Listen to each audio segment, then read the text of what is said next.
This segment is brought to you by Jig Masters. Step up your game with high-quality performance jigs, spinner baits, buzz baits, and more from jigmasters.com. And always, when in doubt, get the jig out. Welcome to the Feather and Fur segment on the Paddle and Fin Podcast Network. Join me, Brad Hurlebaus, as we sit around the campfire with this week's special guest to talk hunting, dogs, traditions, and all things outdoors.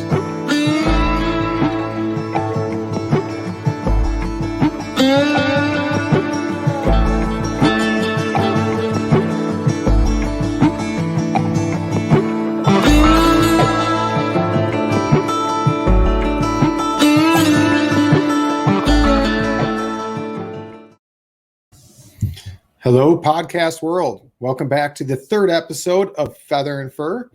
Tonight, we have a special guest, Chase McCulloch, and we're going to talk duck hunting, outdoors, and pretty much his transition from archery into the waterfowl world. So we're going to bring him in just right away.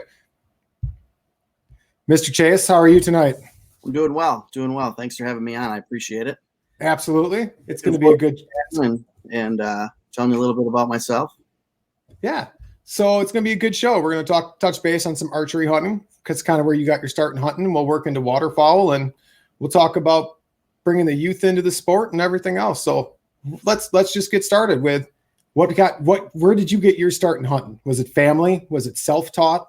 Yeah, I remember hunting and being around hunters and hunting probably, I'd say since I was like very little. Like I remember being at my dad's when I was at my dad's, and we'd go to kind of a family friend, and they would always be like butchering deer during deer season. And they had a big cooler. It was on a farm, so we'd be butchering deer out in the barn, and they'd be frying up venison, and that's like some of my earliest memories. And then at that same farm, I remember like shooting my first dove with a BB gun out there. I had an older buddy.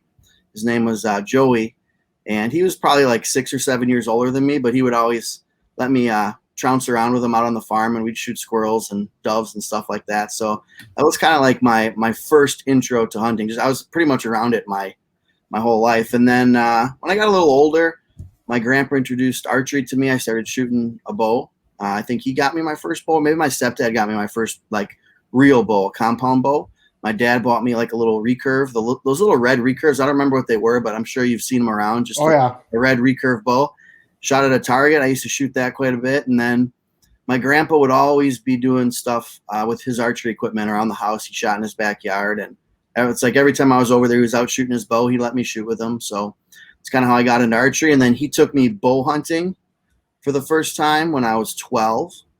And I took some awful shots at some deer. I remember that. Like when I was 12, I was just like flinging arrows all over the woods. But I mean, that's kind of how you learn, you know? Right. I think the excitement got me a little bit. I knew I could shoot a little bit when I was 12, but I think I thought I could shoot a little bit better or something. I don't know. A little overconfident. First deer I shot at, my grandpa's like, well, how far away was it? I'm like, I don't know. I have no idea. So he's like, okay, see that tree right there. You're not going to shoot anything past that tree. I was like, okay, fair enough. And then I ended up, actually the first deer I ever shot at, I wounded. And that was the last deer I ever wounded. With a bow, with archery equipment. I just started shooting quite a bit at that point. Well, that's actually pretty impressive to wound one. So what was that at 12? I've been lucky. Yeah, that was at 12 years old. 12 or 13. That was one of my first like 2 or 3 years, I would say. I would go out and we'd go hunting pretty often. And I think I just hit it high up in the spine and never did find the arrow, never did find the deer. There's a little bit of blood, but not much. Tracked it for a couple hours and kind of dried up. But then I've really limited my shots since then. Like I've never shot a deer over. I've drawn on a couple at 40, but kind of decided to let them walk. And I shoot at this point in my life. I shoot a lot. Like I shoot all summer long, all winter. Shoot spots. Shoot field archery. So that's targets out to 80 yards. You know. So I'm confident that I could actually take an animal at that distance, but I'd rather get him in close if I'm going to shoot at a deer with my bow. I mean, that's kind of the thing with archery is to get him close, that adrenaline rush. I mean, and there's a big difference, 40 yards in the woods between 80 yards even on the range, or even 40 yards on the range. Yep, a lot to go wrong. Yep.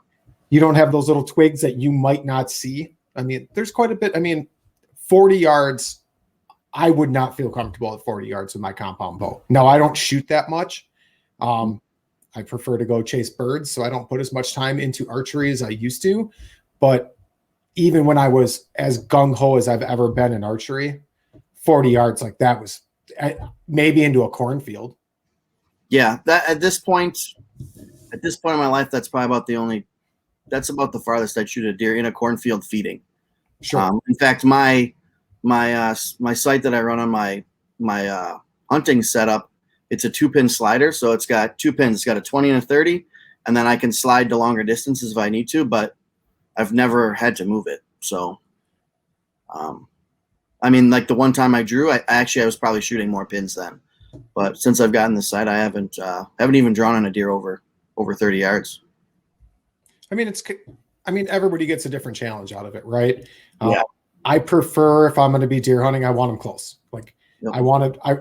I don't want to be able to smell them, but I want to be able to smell them. You know what I mean? Like I want to be close. I want that excitement of that deer to be right there. Like where I'm like, how do I get my bow into position? Like I can't move. Like he's staring at me. Like I want all of that drama in that moment to be compounded by him at 15 yards rather than 40 yards. Yeah, I completely agree for sure.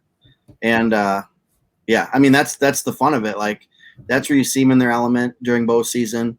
And I gun hunted as well. In fact, the first deer I ever shot was a really nice 10-pointer we had in a heavy mounted, and I was just hunting some public land, and it just happened to run by my stand. It got kicked out of somewhere and ran right up to me. And I remember shooting this nice buck, and the night before we were at the bar. I was there with my stepdad and his friend. It's like an uncle, family friend. And we signed up for the big buck contest. I'm like, what is that? And sure enough, the next day I have a really nice 10-pointer come in and shoot it. And at 12 or 13, I think you had to be within like shouting distance, if I remember right. Sounds right. I shot the deer and I yelled to my stepdad, probably, I don't know, he's probably 60, 70 yards away. He's like, I just won the big buck contest. I was so excited. I didn't end up winning it. I think I took like third or second or something, but it was a really nice deer. It's still on the wall today, so it's pretty cool. That's awesome. So did you take that back to the farm then and butcher it at the farm? That we didn't. We did that in the garage. So at that point, I don't know if that family sold the farm. We just didn't hang out there quite as much as when I was like 5, 6, 7, 8, 9. I think all the kids and stuff, like the kid that I used to play with there, he was older. He was like in high school at that point. I was still in middle school. So, sure. But we did that one. I think we did that one in the garage, if I remember right, because we had to look up how to cape it out and everything, and it was pretty cool. It was a pretty cool experience. For that was my first deer I ever took with a gun. Actually, the first I ever took, period. Oh, very nice. And what were you shooting? I mean, at 12, 13, what were you shooting for a gun? I was shooting a 308. In fact, I still shoot it today. Yeah, it's the same gun I still shoot today. So very nice. Was that a hand-me-down? Is there family traditions there? It was a Savage. It wasn't a hand-me-down. It was just a 308. I don't know if it was a youth model or not. I was a bigger kid when I was like 12, 13 years old. I didn't grow since then, basically, but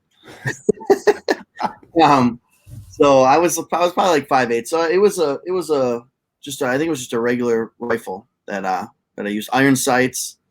I didn't put a scope on it until probably, I don't know, 5 or 6 years later. All right. Yeah. Very nice.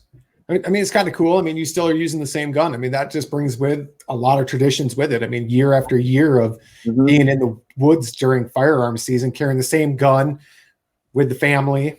Yep. It's pretty cool. Now I haven't, see, the last time I gun hunted, I shot a doe, which was probably 3 or 4 years ago. Okay. Last 2 years. Well, last year I didn't gun hunt because we had a baby and she was like several weeks old. And then the year before that, my dad and I went duck hunting during the gun opener. This year I went duck hunting during the gun opener. So you kind of see where my life has changed here in the last like 5 or 6 years. I've gone from a pretty diehard bow hunter. I did a ton of bow hunting. I drive 4 hours, 5 hours every weekend just to get out in the woods and bow hunt, to just waterfowl hunting almost strictly. Like I didn't even bow hunt this year one time. Last year I bow hunted one day. Bow hunted the opener last year. Well, this past season, I did not bow hunt. So 2 seasons ago, I bow hunted the opener. The year before that, I did more bow hunting. The year before that, I did more bow hunting. Sure. It's really kind of changed. It's been this transition into waterfowl hunting. And have you done that transition like with your dad and your grandpa, or have they kind of stayed in the archery and you've taken this on under your own? Or it was just my dad and I. So I have a YouTube channel. It's called Somewhere in Wisconsin. I haven't really mentioned it yet, but it's just a little YouTube channel I started, just my dad and I getting out. And it kind of started as like just an outdoorsy-ish channel. sure. I do a couple how-tos. I did some string building, archery string building on there. Did some arrow building stuff on there. And I realized I kind of like doing that. So then I started like filming all of our hunts and stuff, all of our waterfowl hunts. And I have a couple deer hunts on there. Nothing really in the last 2 years, probably. But yeah, so I just started, my dad's like, let's go duck hunting. So I guess about 8 years ago, my dad was like, let's go duck hunting. And I was like, all right, fine, we'll go. So we went out for the opener. It was just chaos. It was the first time he was out in a long time. He used to do a lot of duck hunting with my grandpa when he was a kid. And that was still when there was like either the 9 a.m. or the noon opener. I don't remember which one it was. So it's probably like 8 years ago, 10 years ago, something like that. And we went out and we get there and there's people everywhere. And we just end up finding this little hole in the woods. Didn't shoot a duck for 2 days. We were out there for 2 days, didn't shoot a duck. And of course, the whole time I'm out there, I'm thinking about bow hunting at that point. I'm like, why am I not bow hunting right now? It's like 35 degrees out. I should be in a bow stand somewhere. Then the next year, I think we went out like twice that year. I think we went out closing weekend of that season as well. And we shot, I think, maybe 1 mallard in 2 days. And then the next year we went out like 3 times. And every single time I went duck hunting, I'd be thinking about deer and being in a tree stand. So then like by the 3rd or 4th year, we probably would go about 3 times, 4 times, but we had a really, really good hunt in December. It was actually closing weekend. So the Mississippi River used to close after the southern zone down here in Wisconsin. But we would go out for like the last weekend, even though the zone was open a couple more days. And we shot a lot of mallards. I think I shot my limit 2 of the 3 days out there. My dad shot a limit like 2 days out there. And that hooked me on waterfowl. Like that day, it was snowing out. Like our last day, it was like you couldn't even see hardly above the trees, and you'd hear the ducks fly over, and they just drop right in on top of you. And it was pretty cool. And that's the moment that I remember that sticks out in my head, where it's like, okay, now I see why people like waterfowl hunting so much. That whole season, I was still thinking about bow hunting pretty much every time I hunted. Then the next year, it was like about 50-50. I'd be in the tree stand bow hunting, and I'd be like, hear ducks fly over. I'm like, oh, I should be duck hunting right now. So all of a sudden it switched on me. So every time I was bow hunting, I was thinking about ducks. And every time I was duck hunting, I wasn't really thinking about bow hunting anymore. And then it's just that it's kind of teetered over the last 5 years. It's gone from I didn't even think about going out bow hunting last year. I just wanted to go shoot ducks. So, and geese. I mean, we got into geese too a couple years ago. That's another empty checkbook. I started on ducks and geese. We were renting a farmhouse. We rented a farmhouse right after high school. So as you can imagine, it was a party house. I mean, we had keggers and pig roasts, and it was pretty awesome. But the back part, I had permission to hunt that land, and the back corner was designated wetland. So you had all the ducks and geese from a local lake drop into this field that had no pressure. And I'd never hunted before, anything. No one in my family hunted. So I'm like, let's go get a hunter safety and figure this out. I talked to my roommate. He's like, all right. So the first time I ever hunted anything was geese, and we stood in a tree line and we pass shot them. And it's like, all right, that was kind of cool. Well, now we jumped on YouTube, and I bought videos, like the old Sean Stahl videos at the time. Like, I don't remember what they were. He wasn't with R&T yet even. I don't remember what they even called those videos, but so I started watching like different duck and geese hunting videos, and this is before a ton was on YouTube even. So I'm like buying $20 movies just to like figure out what they're doing at this point. And I buy the crappiest dozen silhouettes you'd ever seen. Like they're brown and black. Like I could have made them better out of cardboard myself. And we go back and I shove them in that wet ground, and we hunker tight in the reeds. And that was the first time we had geese cup up. Yeah. Everything changed after that. We were buying full bodies. We were buying layout blinds. We were watching how much we pressure the field to make sure we didn't overpressure the field. We started scouting. We started getting permission on other fields, and everything just spiraled downhill till at one point I had an enclosed trailer with like 5 dozen full bodies and 4 layout blinds. And if you didn't have permission to drive in, it was horrible. Yeah. Yeah, we've had a few of those. Not this year, though. It was kind of cold enough, and it was a fairly dry fall this year. But yeah, since then, I've really tamed my setup back. Now my field strad's just a handful of silhouettes and a couple of dozen shells and just 1 layout blind for myself. Everybody else can worry about themselves nowadays. Yeah, it just got to be a lot, especially when you're mainly solo. But like you hunt a lot with your dad, and it looks like from some of the pictures I've seen, you've got a pretty solid crew that you go with. Yeah, so we started. My dad and I did a lot of duck hunting. So that first like couple of years we were in duck hunting, I started buying decoys and stuff, and that got expensive, but it's not terrible. Goose hunting takes it to another level, to be quite honest. Although with duck hunting, you kind of need a boat and a canoe and a kayak and all that sort of stuff. But we start with the duck decoys, and then it's like this is after my addiction to waterfowl kind of started, right? So sure. At the point I was pretty much not over bow hunting, but if I had to pick, I would pick goose hunting. And I ended up getting permission on a couple fields within 10 minutes of my house. So I'm like, okay, that's perfect. So now I have somewhere to go and sit if I need to sit. And there's always a lot of geese in the area.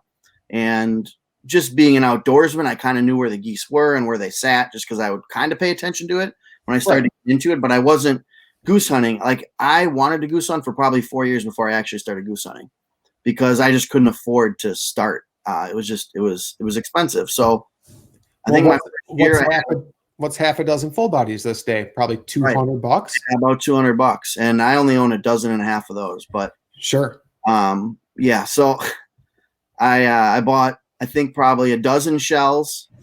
My first purchase was probably 12 shells, and the first hunt we went out maybe a half dozen full bodies. I bet. I think I bought six tangle-free full bodies and a dozen shells. And me and my dad and my buddy were at the field we bow hunted on. So we were like, well, let's try to goose hunt this field. There's a lot of geese around. It's right on Lake Michigan, so it's a good spot.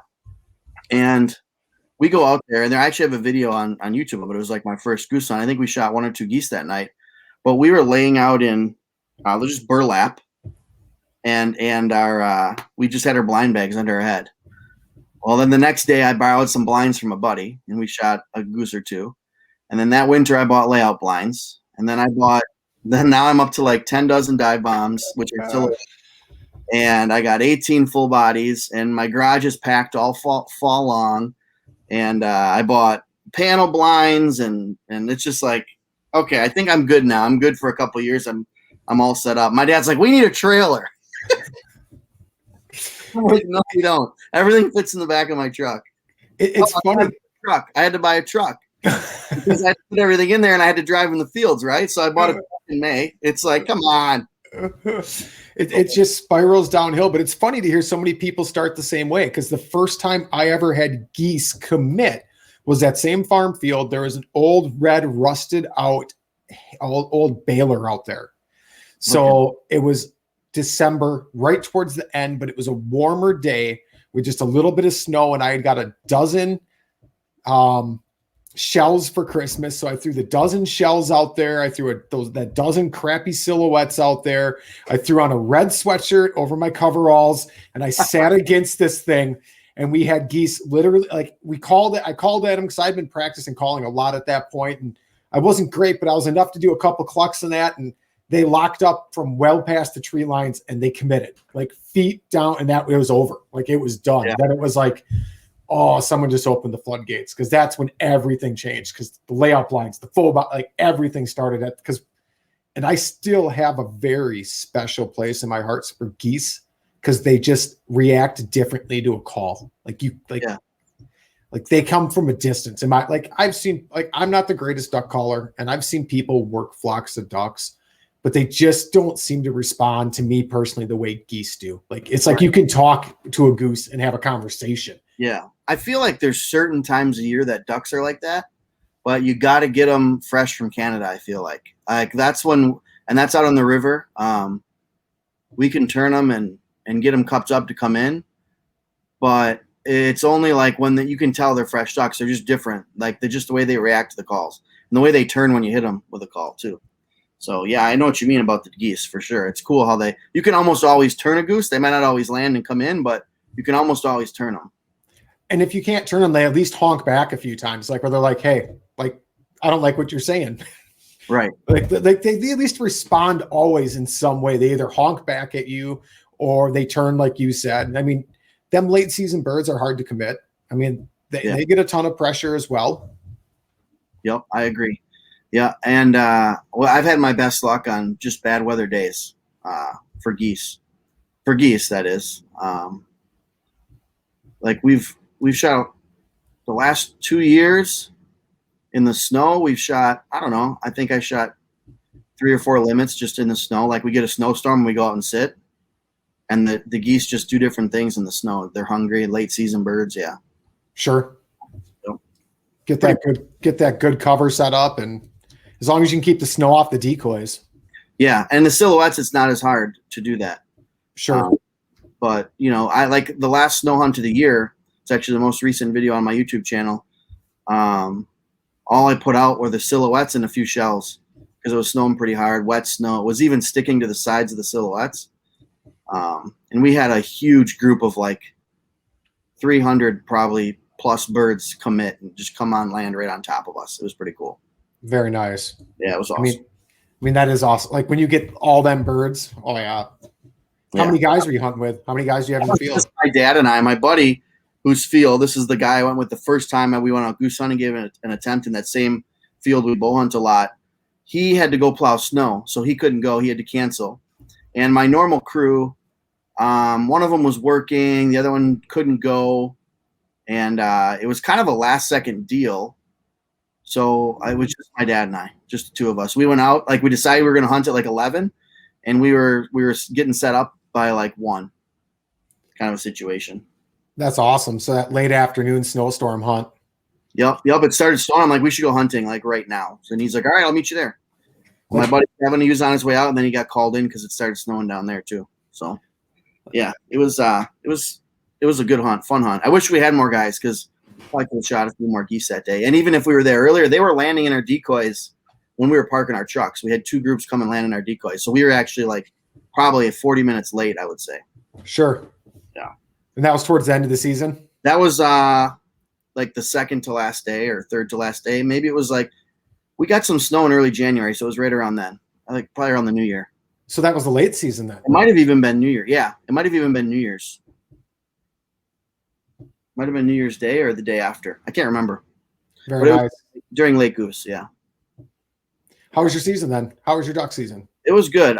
So you mentioned earlier that we had a good crew, and I met a guy last year, and he hunts the same areas as my dad and I that we hunt. Like we probably saw each other in fields and stuff. We're asking permission on the same field, so we decided just to kind of start hunting together and acquire as many properties. Not acquire. We don't pay for any of them, but we get permission on them, and sure.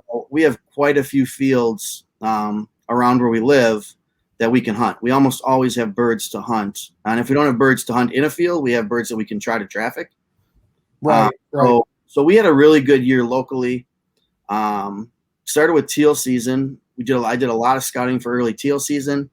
And I think we shot, so on the teal opener, we shot 20 birds between 5 of us, but my dad's gun wasn't working. So it's basically like 4 guys were hunting. His gun kept jamming. He used mine and shot a couple birds, but I shot a quick limit. My buddy next to me shot a quick limit. And then the other 2 guys shot 4 and 5, I think each. And my dad shot 1 or 2.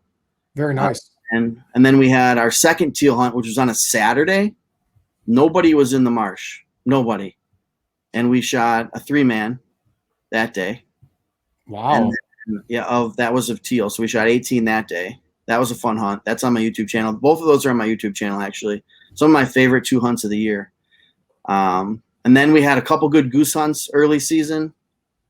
And I mean, we had like a 9-man hunt, 9-man limit of geese. We had 2 9-man limits back-to-back days in the same field. I think we got a picture of that one right here.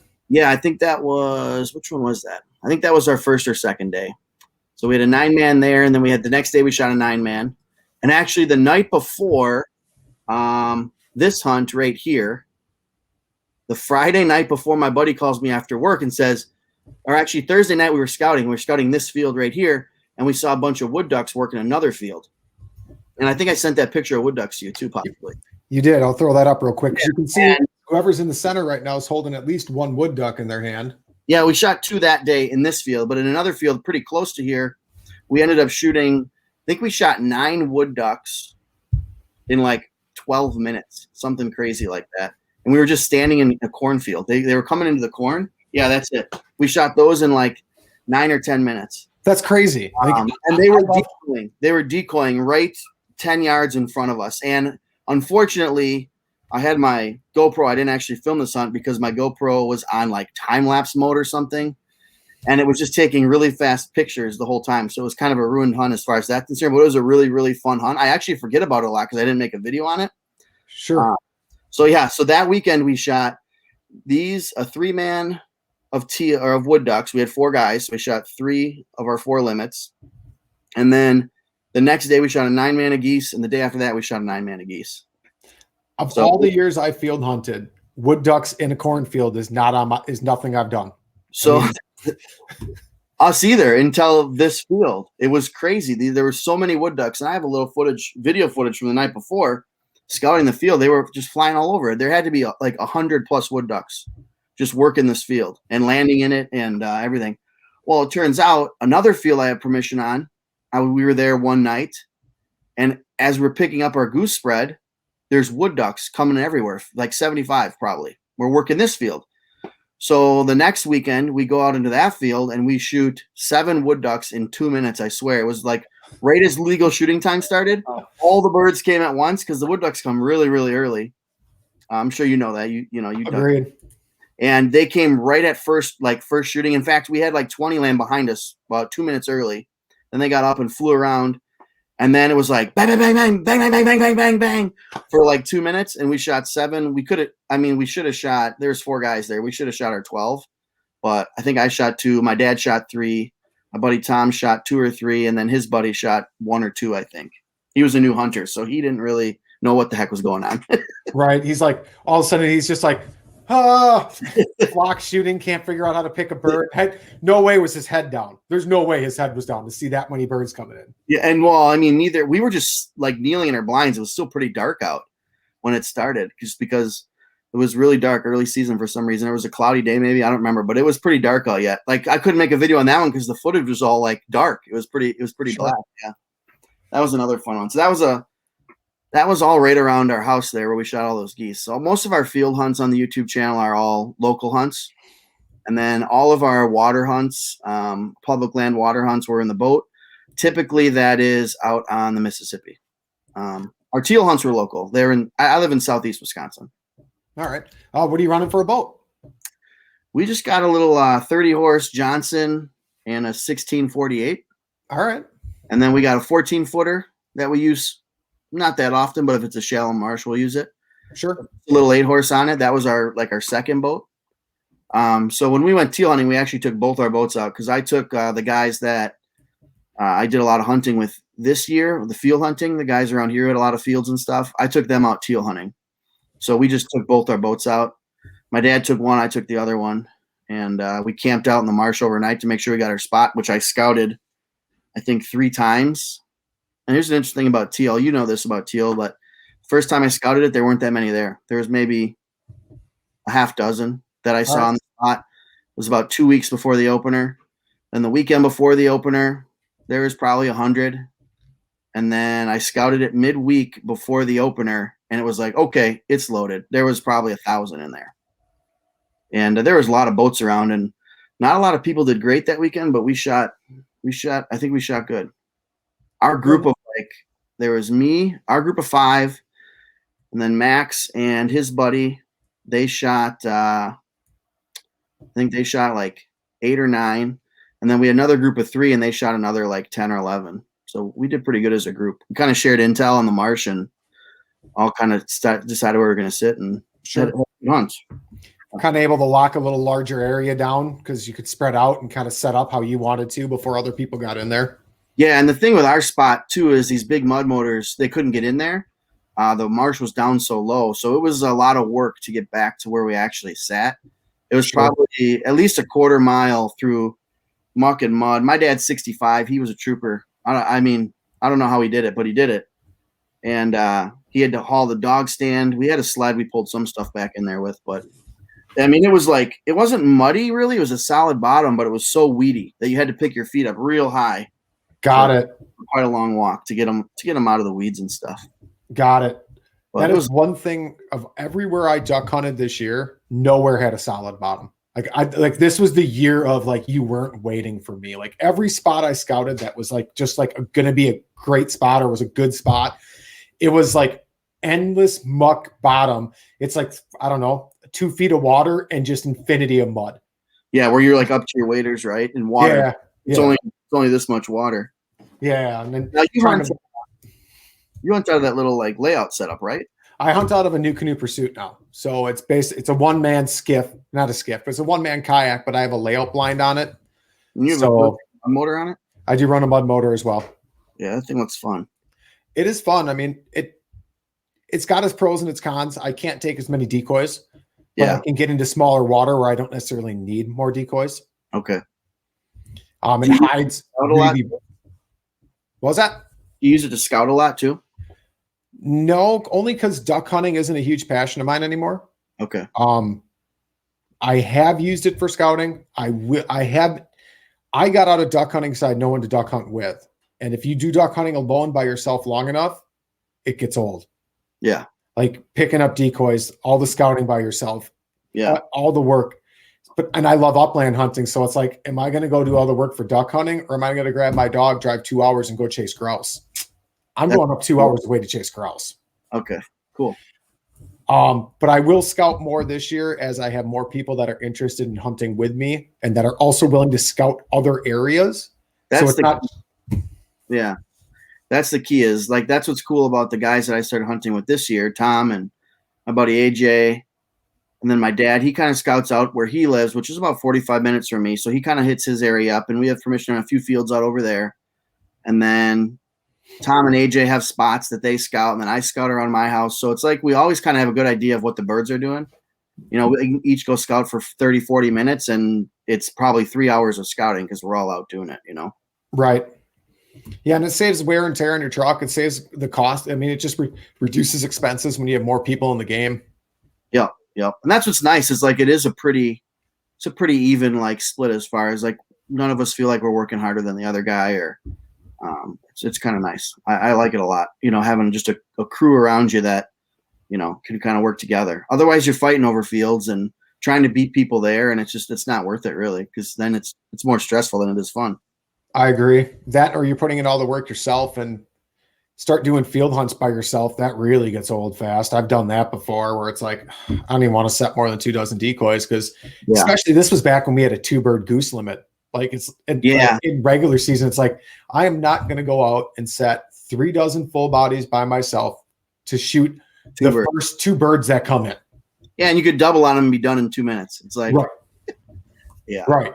Yeah. So I don't know. That's kind of when I got more into the upland hunting, was just out of the fact it was easy, and I hunt alone a lot, just me and the dog. So, but now with the kayaks kind of made me want to duck hunt more, just because it's such a fun little setup. It's so easy to hide. I can pull into the shallowest and tiniest little reed bed, and as long as the grass is more than 6 inches tall off the water, I'm legal because I have such low gunnels.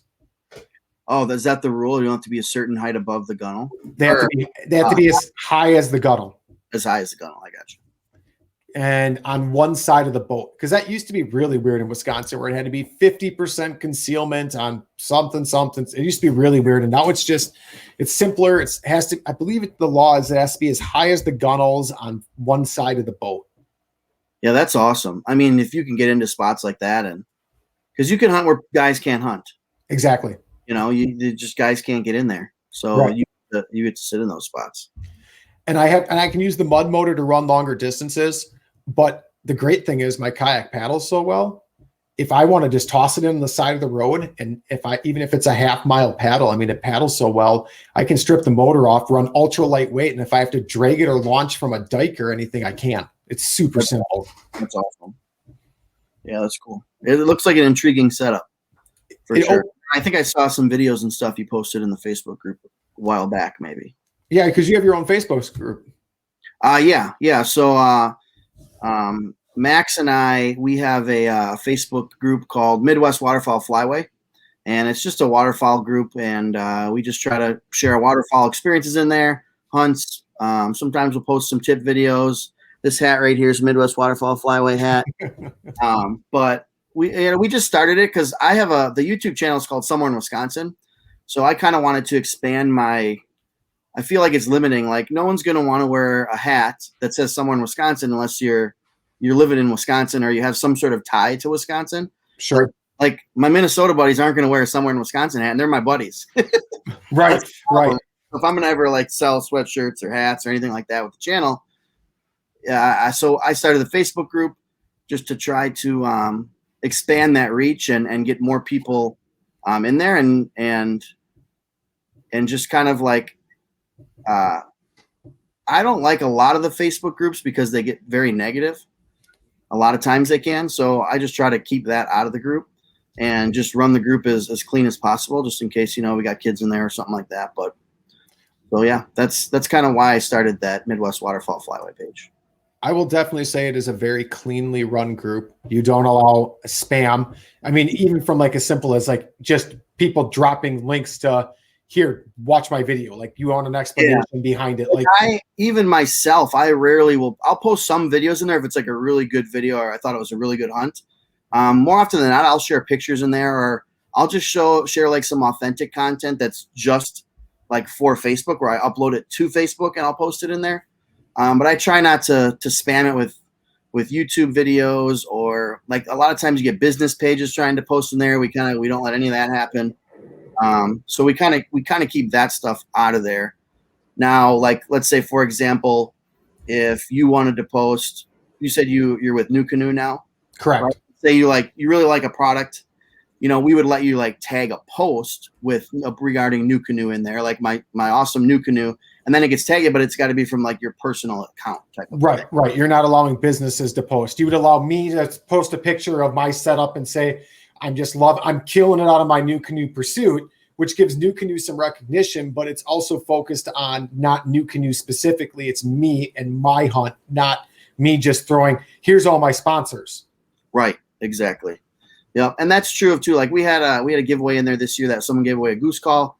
So we said, since you're willing to give away a goose call, feel free to post a couple times, tag your business in the post, post about whatever you want, but we'll approve it just because you let us give away a call in the group kind of situation.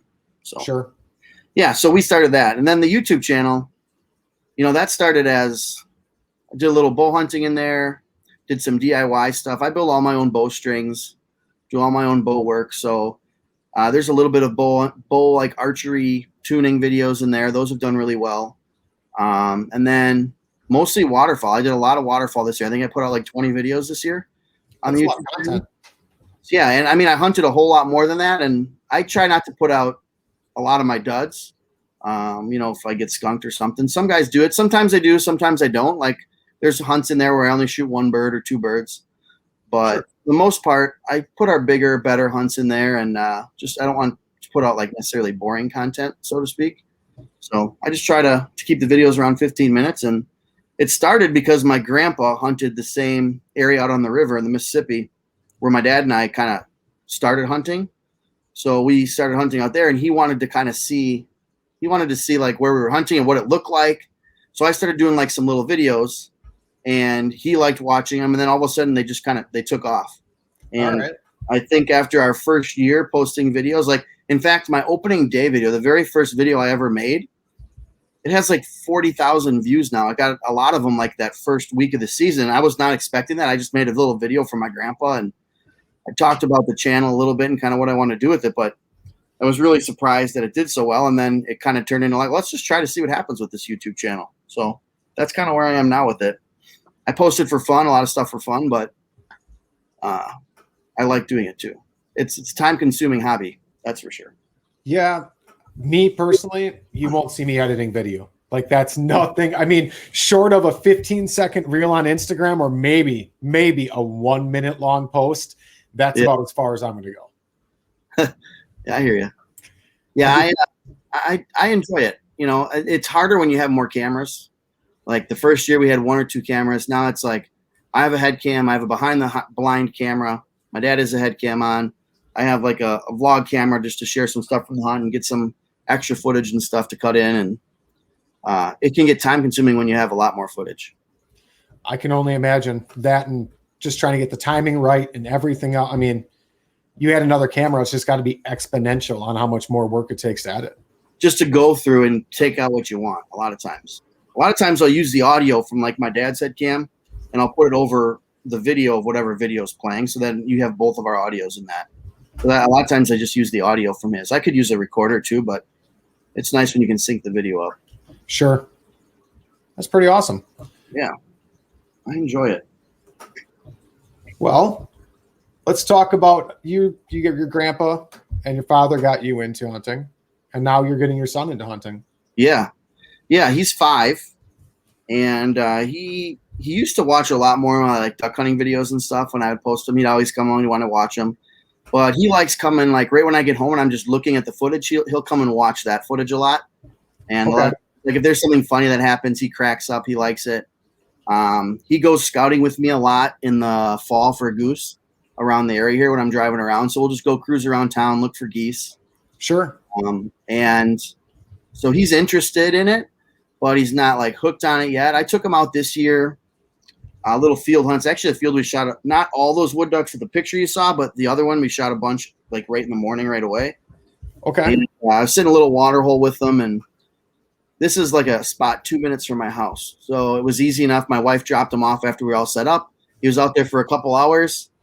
We had a few geese fly over, and he's like, "Why didn't you shoot them?" I'm like, "Buddy, they were way too high. They were like way up there, you know, like fresh birds fly."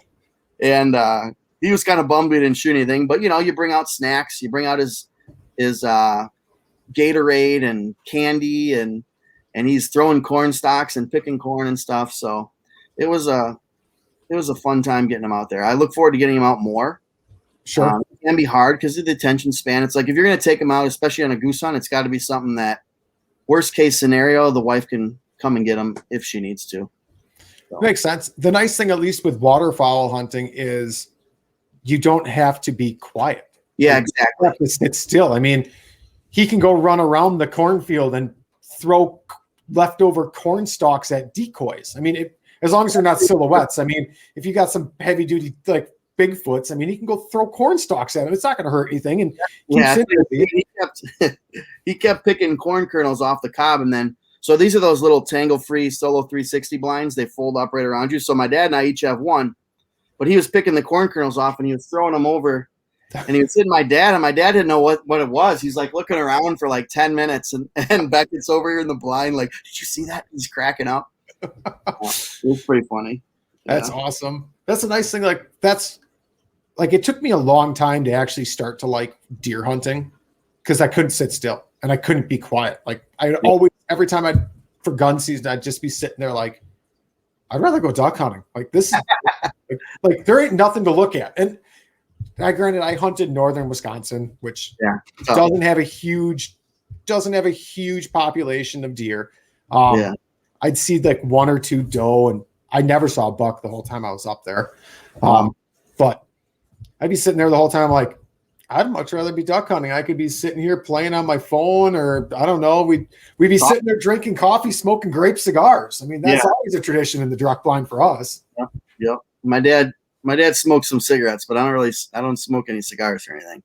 But yeah, it is. I mean, it's nice because you get to talk with your dad and hang out and spend time with him or buddies, you know, either way. Right. But yeah, it's a good time. I enjoy it. Cool. And it's cool that you're passing those traditions around. I mean, just another generations. Now you're the 4th generation. Now you got the 4th generation going. Yep, for sure. And I won't necessarily push it too hard. My goal, I think, as a dad is just to get him out there and in it and experience it. Like my dad, we butchered a deer this year in the garage, and he was out there watching, asking questions. I think that's important.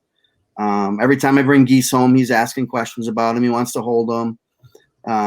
He checks them out. He watches me clean them and stuff. And he loves eating duck. He loves eating venison, all that stuff. So that's cool. I think it's important to get him in it. Otherwise, it's hard to get in it, I think, as you get older, because you just form these opinions about it that it's just the way it is. I mean, really, in today's day and age. I would agree with that. And it's good that you're not pushing him. It's good that you're letting him take it at his own pace and keeping his interest level peaked, but not overwhelming him with it. Yeah. We do some shed hunting in the spring. Now, we usually don't find sheds. We just go for walks in the woods and stuff. Sure. So that's another fun way to get kids out there, get them out there and enjoy it. Any turkey hunting? I do a little turkey hunting. I just started turkey hunting. So I was a baseball coach.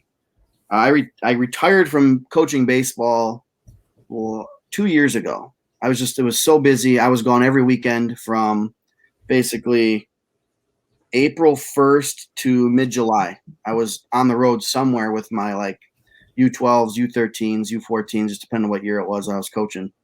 And I was never home, so I didn't do any turkey hunting until 2 years ago. Was my first year turkey hunting.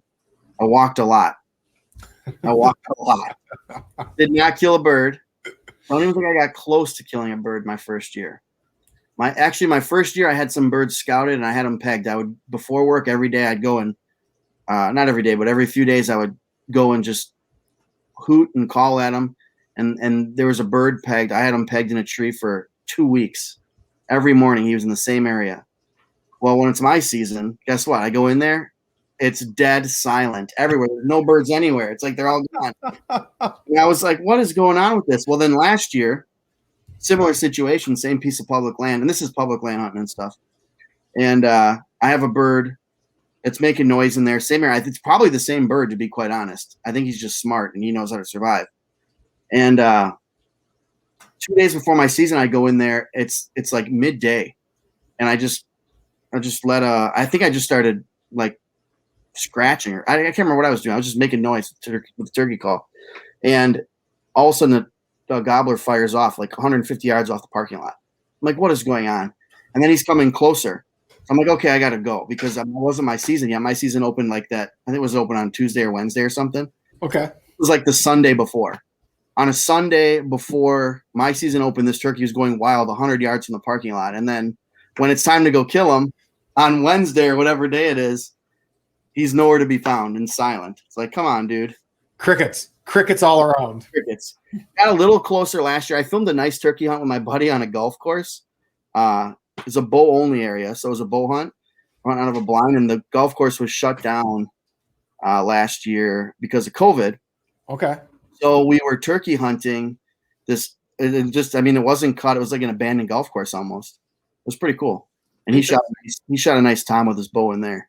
And I got a nice video of that. That was a cool video. One of my favorite videos I've ever made, just because I was only videoing. I wasn't also hunting. Sure. I could really focus on the actual video. And I mean, just from the time of the editing of that, it just shows that you have a passion for the videography of it all. Yeah. And my duck hunts, they're nothing special. I'm not because I'm filming with a head cam mostly. But Sure. I've learned some tricks where it doesn't make stuff look as far away. I film in a really high resolution. And then I can zoom in and crop in on a lot more stuff. So it doesn't look like the normal GoPro footage. I can get some pretty close shots with it, actually. But, so it doesn't look like everyone's sky busting when they're 15 yards away, but they look 150 yards away. Yeah, they don't look that far away. There's still a little bit of GoPro, stretch Sure. there. They look much better than I think a lot of other GoPro videos look. Nice. And the one I have on my blind, I shoot in 4K so that I can really crop it in, and then I can almost follow birds coming into the decoys and stuff too with that. So sure. Cool. And editing, I'm editing. That's pretty cool. Yeah. Well, so I coach baseball, so I just got into turkey hunting a few years ago. I'm looking forward to kill my first bird, and I want my first one to be killed on public land. I just like hunting public land. very nice. You gonna do it with a bow or a gun? I'll do it with a gun first. And then I'll probably want to kill a few with a gun on public land before I try to take the bow out. Unless I hunt in a private field and I know there's a lot of birds around, then I would take my bow for sure. Sure. Mm-hmm. Yeah, turkey hunting has never been a huge passion of mine. It's just nothing that I've really gotten into. By spring, I've got the itch to go fishing so hard. It's like, yeah. I hear you. And I don't really fish that much. So Sure. Well, you didn't have time with baseball. right. I never had time with baseball, and I shoot a lot of archery. So if I'm gonna be gone, I'm usually shooting archery. Do you still do competitions then? Do you do Yeah. target shooting? Local like field archery events. I shoot a local like spots. Kettle Moraine Field Archery League has a lot of like spot shoots in the winter inside, and then they do a field league in the summer. And field league is just a spot target on their dots. And I do almost all of those shoots. I try to shoot almost all of them every year. There's probably like 5 or 6 in the summer, and then Nice. I'll shoot some 3Ds here and there, some like 3D shoots here and there, just for fun. Nice. So I mean, you still have a vested interest in archery, even though you don't use it to hunt. Yeah, exactly. Yep. I spend a lot of money there too. I mean, it's a hobby. Even though like I don't pick up my bow from September. I mean, last year I put my bow down September, like probably August 20 something. And I didn't pick it up again until probably January. When did the season end? Like January 6th was my first league night. It was my first time I shot in a long time. Nice. Yeah. Kind of back. Everyone else shoots league to stay in practice for hunting. You shoot it as something fun to do to take up time before duck hunting. Yeah, I do. It's basically that's what I do from January to mid-August. Sure. But yeah, I enjoy it. It's fun. All right, I've got 3 questions I've asked all my other guests, so I'm going to ask you 2. They're easy, right? If you could hunt one place, where would you hunt? Like, what's your dream destination? Nebraska, waterfowl. Nebraska. Yeah. In spring for snow geese or in fall for Fall duck? for ducks. All right. Yeah. Yep. Nebraska for ducks, or maybe Kansas for ducks. But either one of those 2 states. So you want to go to the middle? Interesting. Like in December. Yeah. Interesting. Like for me, like timber. Like that's always been a goal of mine to go hunt legitimate timber. Yeah. We do a little timber hunts on the river, especially when the water's up. Sure. We got into a few little timber hunts. Like we had one kind of a cool timber hunt this year. We shot 7 or 8 birds in it. It was a little pond back in the timber, but they still got to come in and drop in through the trees. It's pretty cool. It was nice. Fun. But yeah, I have a buddy who has another YouTube channel, and he kills a lot of ducks out there. So I think one of these years I'm just going to go out there for like 3 or 4 days. Sure. And maybe in December, try to shoot some mallards with them. Some nice green heads when they got some good color on them. Yeah, mallards and pintail. Like to shoot a pintail out there, maybe. Have you got a pintail yet? I've shot a hen before. No pintails. Oh, it's kind of interesting. Where we hunt, we shoot teal, wood ducks, and mallards. And every once in a while, we'll shoot a gaddy or a widgeon or a pintail hen, but that's pretty rare. It seems like for some reason, just the area that we hunt most. Sure. So you never got into a lucky flock of them on the Mississippi then? No, we haven't. Not yet. I'm sure it'll happen. It will, because I shot a gorgeous drake on the Mississippi. Pool 8. That's awesome. Yeah, so we hunt more timber. Like we hunt a lot more timber spots. We're kind of like Ferryville. Okay. That area, that's a lot of timber in there. I mean, there's more open stuff too, but just that we always like end up in the timber. It seems like because we find mallards in there or something. Sure. Yeah. That and it's timber. Timber draws duck. Well, timber would draw me as a duck hunter. Absolutely. Yeah. We end up in those spots a lot. So. All right. Second question. What species is on your bucket list? Is it a duck? Is it a different animal altogether? So you said my dream hunt. So my dream waterfowl hunt would be to hunt mallards in Nebraska. I'd really like to elk hunt. All right. I would do an elk hunt, but I'm a teacher and I don't get like vacation days. So like where I teach, we start middle of August and that's the beginning of the school year. We get 2 personal days a year. So I can't like just take a week off to go elk hunt. Sure. And usually like peak bow hunting elk season is like late August to October, right? Somewhere around there. Right. Something like that. Because I've never done it either. And I don't have any like random breaks. Like I get winter break off, I get spring break off. I get summer. We get, 8 weeks in summer off, but I don't have that stretch in the fall where I can just go and try to kill an elk. So that would be a dream hunt. So I'm gonna have to wait until I retire to do that one. Have you looked? I don't know. I haven't either. But have you looked north, like northern Canada or Alaska, to see if any of their even earlier? Yeah. I don't know. I wonder when they open in Canada. I wonder if it's early August. Yeah, I wonder if you could sneak a hunt in before school would start. Yeah, that would be ideal. And I've thought about it, but I feel like our school keeps starting earlier and earlier. We used to start like in the mid-20s of August. Now we're in like the teens. We're starting in like the teens. So they're making it more difficult on you. Yeah, I know. I could like save up personal days for a few years and then maybe take like a 4-day trip, but to spend that money to go elk hunting, that'd be tough to do. Especially I would use a bow. I'd want to use a bow for that. Sure. Makes sense. And then last question, favorite tradition, your favorite hunting tradition. Favorite hunting tradition? I love going out to where we hunt on the Mississippi River. All right. We camp. So we're always camping. So that's like my favorite thing to do out there is to get out there and camp. I always look forward to that every year, just as much almost as the hunting. Sure. Just getting out there and camping. We camp. I bet you we camp 10 maybe 10 to 12 weekends a year, or some days I'll take like an extra. I'll use one of my personal days, make it a long weekend, or Veterans Day. Sometimes, we'll do that. But I just like getting out to the river and camping and hunting. It's fun. That's my favorite thing. Nice. And that's a good one you can pass down too. I mean, start bringing your son when he gets a little older and it's not boring for him anymore. And right. Yeah. Or he can just go out and spend the weekend with us. Right. Mm-hmm. Absolutely. For sure. Well, anything left you want to say? Anybody you want to thank? No, thanks for having me on. I appreciate it. And yeah, absolutely. If you want to check out the YouTube channel, it is called Somewhere in Wisconsin. And if you just search Somewhere in Wisconsin on YouTube, it'll come up there. I'm also on Instagram, Somewhere in Wisconsin, TikTok, Somewhere in Wisconsin, and our Facebook group called Midwest Waterfowl Flyway. It's a group. There's also a page, but I joined the group. And then last but not least, I'm also on Facebook as Somewhere in Wisconsin as well. Very nice. Real easy to find you then.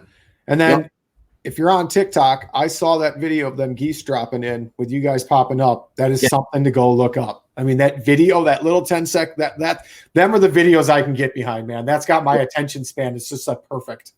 That was cool. Those mallards were there. I did a mallard video on there too. That's also, I don't know if I ever showed that one, but it's a cool video. Very nice. Well, Chase, I appreciate you coming on the show. Everyone else, thank you very much for tuning in for the 3rd episode. And until next time. Thanks for tuning in to another killer episode on Paddle and Fin.